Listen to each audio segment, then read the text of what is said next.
जय श्री राम। त्रिजटा नाम की राक्षसी और राक्षसियों को अपना सपना सुना रही है। सपना सुनकर सभी राक्षसियाँ अपने अपने स्थान पर चली गईं। तत्पश्चात सीता जी त्रिजटा जी से कह रही हैं कि त्रिजटा सन बोली कर जोरी, अमातु विपति संगिन तय मोरी। कि तजहु देह करु बेगी उपाई, दुसह बिरह अब नहीं सही जाई। सीता जी हाथ जोड़कर त्रिजटा से बोली, हे माता, तू मेरी विपत्ति की संगिनी है। जल्दी कोई ऐसा उपाय कर जिससे मैं शरीर छोड़ सकूं। विरह असह्य हो चला है, अब यह सहा नहीं जाता। कि आनी काठ रचु चिता बनाई, मातु अनल पुनि देहि लगाई। सत्य करहि मम प्रीति सयानी, सुनय को श्रवण शूल समबानी।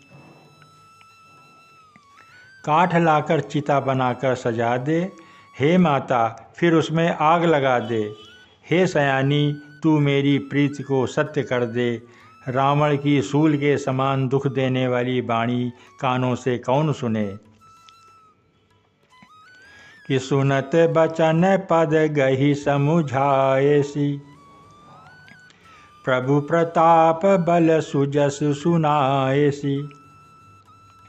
निसिन अनल मिल सुनु सुकुमारी, अस कही सो निज भवन सिधारी। सीता जी के वचन सुनकर त्रिजटा ने चरण पकड़कर उन्हें समझाया और प्रभु का प्रताप, बल और सुयश सुनाया। उसने कहा, हे सुकुमारी सुनो, रात्रि के समय आग नहीं मिलेगी। ऐसा कहकर वह अपने घर चली गई। कि कह सीता विधि भा प्रतिकूला, मिलहि न पावक मिटहि न सूला। देखियत प्रगट गगन अंगारा, अवनि न आवत एकौ तारा। सीता जी मन ही मन कहने लगी कि क्या करूं, विधाता ही विपरीत हो गया है। न आग मिलेगी, न पीड़ा मिटेगी। आकाश में अंगारे प्रकट दिखाई दे रहे हैं, पर पृथ्वी पर एक भी तारा नहीं आता। कि पावक मय शशि श्रतवत न आगी, अमानहु मोहि जानि हत भागी। सुनहि विनय मम बिटप अशोका, सत्य नाम करु हरु मम शोका। चंद्रमा अग्निमय है, किंतु वह भी मानो मुझे हतभागी जानकर आग नहीं बरसाता। हे अशोक के वृक्ष, मेरी विनती को सुनो, मेरा शोक हर लो और अपना नाम, जो तुम्हारा नाम अशोक है, उसको सत्य कर दो। कि नूतन किसलय अनल समाना, अदेहि अगनि जनि करहि निदाना। देखि परम बिरहा कुल सीता, सोचन कपि कलप सम बीता। तेरे नए नए कोमल पत्ते अग्नि के समान हैं। अग्नि दे, विरह रोग का अंत मत कर, अर्थात विरह रोग को बढ़ाकर सीमा तक न पहुँचा। सीता जी को विरह से परम व्याकुल देखकर वह क्षण हनुमान जी को कल्प के समान बीता। कि कपि कर हृदय विचार, दीनि मुद्रिका डारि तब। जनु अशोक अंगार, दीन हरसि उठि कर गहु। तब हनुमान जी ने हृदय में विचार कर सीता जी के सामने अंगूठी डाल दी। मानो अशोक ने अंगारा दे दिया।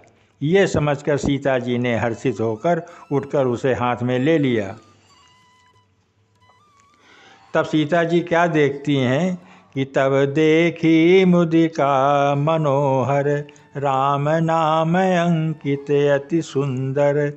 चकित चितव मुदरी पहचानी, हरस विषाद हृदय अकुलानी। तब उन्होंने राम नाम से अंकित अत्यंत सुंदर एवं मनोहर अंगूठी देखी। अंगूठी को पहचानकर सीता जी आश्चर्यचकित होकर उसे देखने लगीं और हर्ष तथा विषाद से हृदय में अकुला उठीं कि जीत को सकय अजय रघुराई, माया ते अस रचि नहीं जाई। सीता मन विचार कर नाना, मधुर बचन बोलेउ हनुमाना। सीता जी सोचने लगीं कि श्रीनाथ जी तो सर्वथा अजेय हैं, उन्हें कोई जीत तो सकता नहीं है और माया से ऐसी अंगूठी बन नहीं सकती है।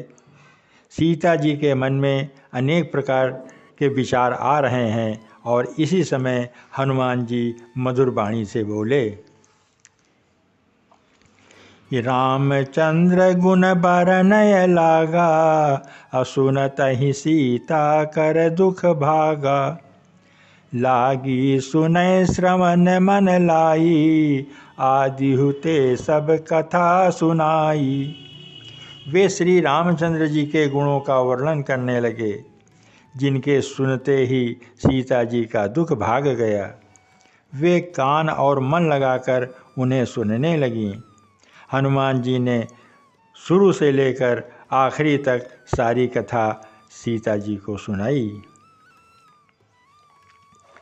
कि श्रवणामृत जहि कथा सुहाई, कही सो प्रगट होति किन भाई।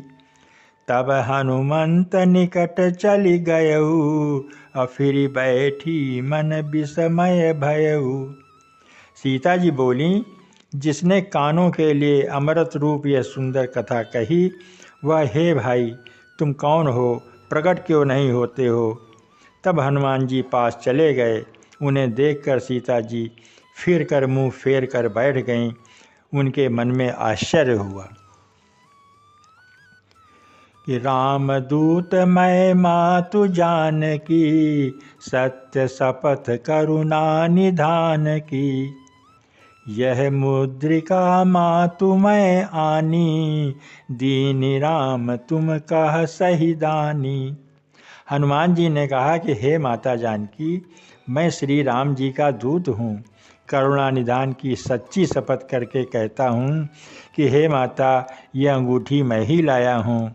श्री राम जी ने मुझे आपके लिए यह निशानी के तौर पर दी थी। नर बानर ही संग कहु कैसे, कही कथा भई संगति जैसे। सीता जी ने पूछा कि नर और बानर का संग कैसे हुआ। तब हनुमान जी से जैसे संग हुआ था वो सब कथा सीता जी को सुनाया